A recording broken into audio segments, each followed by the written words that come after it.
anh đủ đi với cô nàng sao mà chẳng ghê. Ngồi một ngày trời trắng tay luôn, bà nội bà còn đỡ hơn tôi. Một cọc giờ còn có bao nhiêu bà nào ăn tươi về vô. Trời Phật giờ rồi không ai ăn, bà nội này nè đừng có vô duyên. Dẹp bè bồ bài nghỉ đi, dẹp đi tôi về luôn.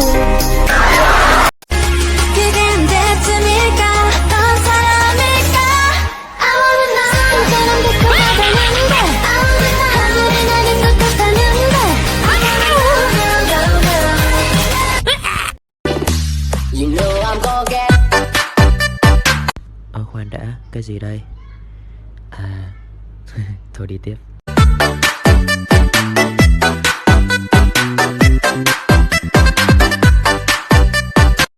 Con gái lớp tôi lừa dối cộng đồng mạng như thế nào?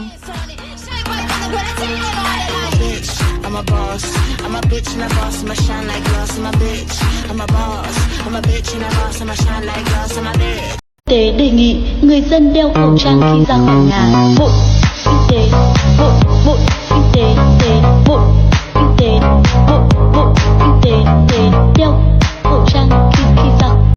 Mà làm mình đâu là phát em gấp đôi hợp lý. Theo trên tay này mình không ra là chân đi làm chuyện Gucci Louis Vuitton Prada. Ê, là em cho anh mất ăn mất ngủ với đi mất ngủ chỉ có thể là em khiến anh bao điên thao thức với tim nào nức cũng chỉ vì em. Người ta ngắm cây ngắm cảnh còn anh lấy ảnh em ra mệt. Ngân à? Ok.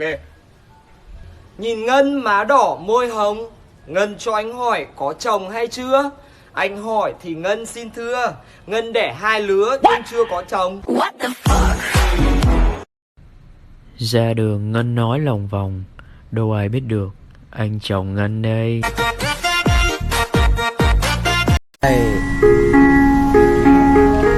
Tình giống như sóng biển con người đại xanh, anh sẽ luôn em nên đừng ngại thương, anh sẽ có vài hạt mưa hay sấm chết bằng thương. Người yêu tôi kiểu Quên đấy nhở? Đau. Em à, nói có thế à, em biết ngay mà anh chỉ Yêu vậy? Ủa gì nữa vậy? Nhưng có như không mà thôi, nhưng có như không vậy thôi. Nè cắn đi. câu chuyện cái nịt. Nơi nguy hiểm nhất là nơi an toàn nhất. Ôi trời, ba dám giấu tiền mẹ, con mắt mẹ nè. Nói nhỏ nhỏ thôi, thôi im lặng đi, mai ba cho tiền mua kẹo ăn nè. Thế thì được. Ngày hôm sau, Này anh trông nhà em đi chợ một tí đi nhá. Em đi hãy. Có tiền đi nhậu rồi. Hả? Còn cái nịt, còn đúng cái nịt thôi. Bây giờ mới sắm được mấy cái đồ sành điệu ghê. Qua tiền ở mố rồi ráng còn mồi 2 cái nịt ta đi. Ủa mà anh có chuyện gì thế? Anh để tiền trong khách đứa muốn lấy mất cha rồi. Tiền mà để trong sách cả. Ngu dốt. Mà đứa nào cũng hay thật, lấy hết 20 triệu mà để lại đúng 2 cái nịt. Ham nam. Ủa mà anh đã kể em, anh mất bao nhiêu tiền đâu mà em biết mất 20 triệu. Thì em đoán thế thôi mà. Mà anh thấy em sắm sửa có đẹp không? Thì cũng đẹp đấy. Ủa mà tiền đâu mà em mua quần áo. Trời ơi cái quần què dí dắt. đi lớp học kể chuyện 1000 chữ T. Rồi bây giờ trong ba bạn Bắc Trung Nam, bạn nào có thể kể được câu chuyện gồm 100 chữ tơ, thầy sẽ có thưởng. Trời khó gì sao làm được thầy? Ê miền Bắc, mày làm được không? Dễ, tao cũng chịu. 100 tư á? Chuyện nhỏ, em có thể mần được 1000 tư thưa thầy. Mày đừng có bộc phát. Mày kinh đấy. Rồi, thầy mời đồng hướng nha. Bấy nghe này. Thiếu tá trên trực thăng, tỉa từng thăng, tạch tạch tạch tạch tạch tạch tạch tạch tạch tạch tạch tạch tạch tạch tạch tạch tạch tạch tạch tinh tạch tinh tạch tinh tạch tạch tinh tạch tinh tạch tinh tạch tạch tinh tạch tinh tạch. Em đã xa anh vào trong một chiều mưa bay, mang những yêu thương hòa du câu ca với mây. Anh trong chiếc quần âu đen, em bay cưới ngân dâu bên đêm xanh bước phần lâu. Em đã nhắc từ nay về sau, người em đến gần nơi đông người. Ôi đôi mắt tình như mây trời, thật chất tại sao không cười lại. Chuyện đêm tân hôn. Ui giời, bóp gì còn 2000 thế này? Biết làm sao để lường chồng mình tố lấy tiền đến chơi với chị em nhỉ? Mẹ ơi, mẹ kể chuyện mẹ với ba đêm tân hôn đi. Ui giời, mày con nít hỏi làm cái gì? Thôi cũng lớn rồi mà mẹ kệ đi mẹ. Này nhưng mà mẹ kệ mẹ đừng có cười đấy nhá. Dạ. Đó là một đêm đầy nhục nhã của mẹ. Ui giời, cái nhẫn đính hôn đẹp ghê. Với xong chưa? Ta bắt đầu hè. Vội gì anh, còn sớm mà. Gờm trời đi còn sớm chứ nữa, 10 giờ tối rồi. Nhưng mà lỡ ai đó gõ cửa thì sao? Khuya rồi ai mà gõ nữa. Nhanh lên em, anh chờ lâu lắm rồi. Thế anh đi tắt đèn đi, em sợ hồi chết. Tắt đèn mình cả chi, tụi thui năng mà đếm tiền được. Trời ơi, cái quần què dĩ dây. Lớp tôi có chuyện tình tay ba. Ê bay, đi qua cái chai này đi, đang hot nè. Ê chỉ vậy má. Chứ sao má. Ê Duy, trả áo Evisu nè, về cho hộ ta luôn nha. Biết rồi. Trời, mấy con gái sao mặc đồ nó vậy? Trời ơi, tao với Duy bạn thân với nhau từ bé chứ có gì đâu. Không ai thân mày dễ hết trơn á. Tao thấy nó có dấu hiệu thích mày rồi đó. Chính xác. Yeah. Thôi không có đâu, hai bên bớt lại đi, ai biết được. Ê tự nhiên thèm trà sữa quá à, bay ơi. Ê vậy xuống căng tin mua đi, tao không tính mua gì ăn nè. Vậy ăn cơm không? Cơm cháy á? Đâu? Không má, coi nè. Anh Long. Anh nghe nè bé. Này anh yêu em muốn uống tà tua. Ok em yêu hà miệng ra.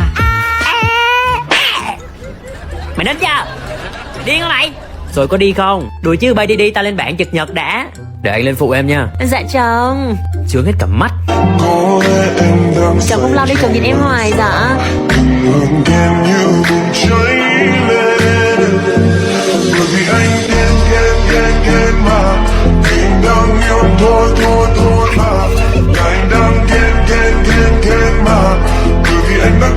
Tao nói đâu sai. Còn những người tàn ác thì được sống thảnh thơi.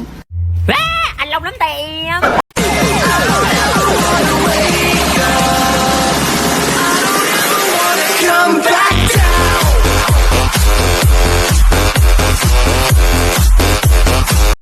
Tiếng hát tình cùng dề nghe mà. Ok, bây giờ mình sẽ nói một câu ra để xem các bạn có dịch được không nhá.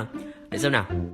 Vừa trời vừa qua đi ra đang gặp há mẹ con thằng con này tầm 11 tuổi tó trột đá thì mình chỉ mà quẩy xinh gớm. Cứ trừ mẹ không cho mình ăn chi được cả, nhìn bực xinh gớm mới được. Dịch đi mọi người. Mọi người ơi, mình được chơi chung kết rồi.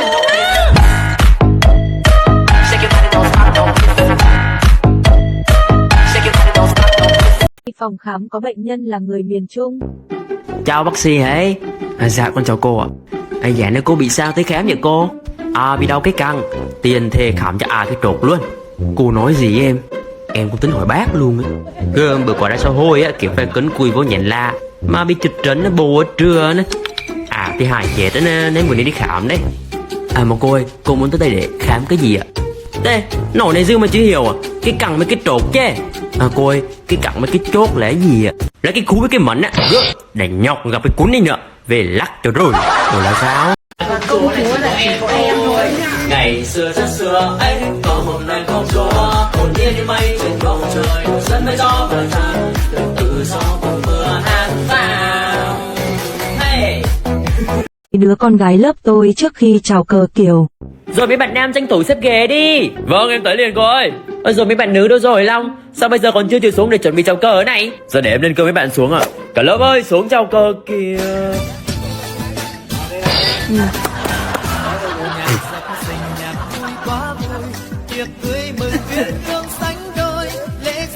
Ê dặm tôi thêm xíu má hồng Lan. Gọi đợi xíu.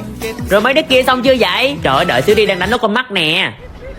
Nhanh lên mọi người, nhà trai tới rồi kìa. Ôi nhầm, chồng đánh người kìa. Một người đã mong cả thế giới sánh đôi với tình yêu mới. Ngày em đẹp nhất trên Đi thôi chị em.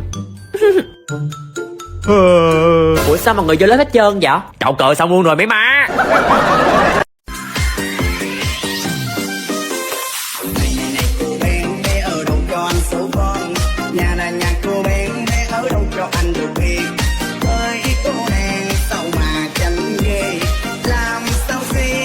Thể hiện cảm xúc qua cách nói ba miền Bắc, Trung, Nam. Từ đầu tiên. Ôi xấu hổ thế. Tê rầy chết đi được. Mắc cỡ quá à. Từ thứ hai. Ủa sao thế? Răng rửa. Ủa sao vậy má? Từ cuối cùng. Ôi em kia xinh thế. Trời bé này xinh dữ hè. Nó tới miền Trung mình trọ à? Tới miền Trung rồi nói đi. Con em nó xinh rồi mấy. Khi bạn không học, bạn dốt. Khi bạn dốt, bạn rớt. Khi bạn rớt, bạn thất nghiệp. Khi bạn thất nghiệp, bạn nghèo. Khi bạn nghèo, bạn đói. Khi bạn đói, bạn bệnh. Khi bạn bệnh, bạn đài. Vậy bài học rút ra là gì? Học hay không học cũng chết à. Mà làm anh đó là sao anh gấp đôi Em trên tay là mình không ra là chẳng đi làm chuyện Gucci Louis Vuitton Prada Anh chỉ còn lại giá qua bên kia của anh chỉ là người lúc sáng trong đời trời em sẽ không về đâu em sẽ không về đâu chờ đây em sẽ Ôi, cho con xin ít tiền lẻ con. Con tin con. Học thể dục mùa nóng kiểu Rồi lớp trưởng cho lớp mình khởi động đi. Cả lớp xoay cổ tay cổ chân. Thầy ơi nóng quá nghỉ bữa thầy. Thở không nổi luôn á.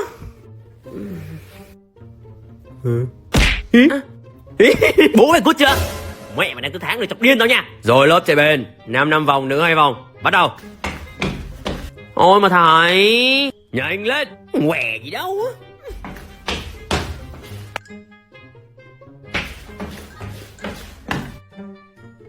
Nhanh cãi chân lên. Trời ơi tao chết Lan ơi. Trời ơi đầu mày bết quá vậy. Mày nhìn đầu mày đi. Coi đám con trai kìa.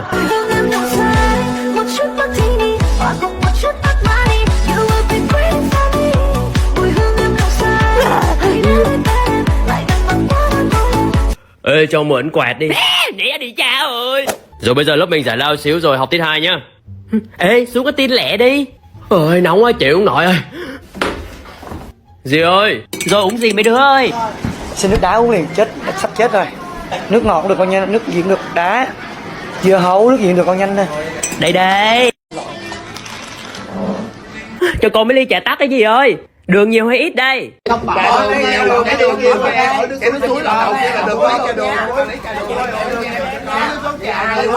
Một ly trà đường của em không lấy nước suối nha. Có nghĩa là không lấy nước suối lấy một ly trà đường đi. Đấy.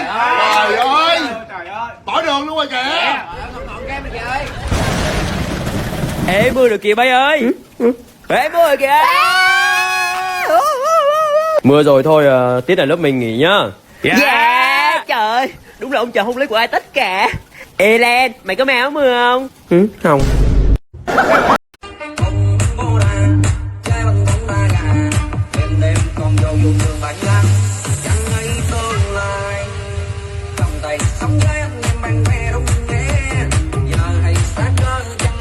phim ngắn ngày tự trường. Yeah, năm học mới bắt đầu rồi. Đi khai giảng hả con? Dạ mẹ. Con này mày bị dở à? Mày lên cấp 3 tao đeo khăn quàng làm cái gì? Thấy rằng ta tuyệt vời nhất lại là chính ta ngày tháng ấy. Một thời trôi qua nhanh như một ngày. Một thời cùng em nói đến sau này. Dù mình đã dũng cảm đến yêu lấy những điều viển vông. Năm tháng ấy dài, đời chuyện tình yêu là dở dang và chẳng vì thế mới nhớ vô vàn. Thanh xuân thật gần mà đã đi xa thật xa. Tuyển tập thơ thả thính về Trung thu. Gương kia dựa ở trên tường.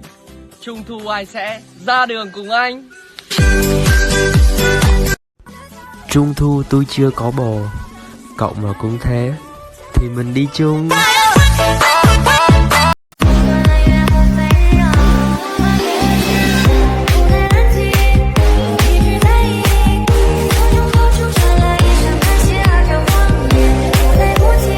Sự phong phú của ngôn ngữ Bắc, Trung, Nam. Từ đầu tiên Cho em phần nem rán đi bác ơi. Ủa gì ngộ giờ tao nhớ nem là cây đỏ đỏ trong miền Nam mà. Còn này thì gọi là chảy giò. Con kể như quê trò hay gọi là ram. từ thứ hai Lấy bát đũa ra mà ăn cơm đi. Thằng Tèo mày có giọng chén ra mà ăn cơm không? Kể ní bên chúng chó thì gọi là đòi. Mỹ có phải sòn đòi mà ăn cơm không? từ cuối câu Thôi ông đừng có mà khoác loác, đừng có mồm điêu nhé. Còn trong miền Nam á thì gọi là xào ke. Mày đừng có mà xạo ke. Thôi hạ để bình thường thôi. Nghe từ cười chó nè. Hỏi được mấy đừng có mà bà trắp.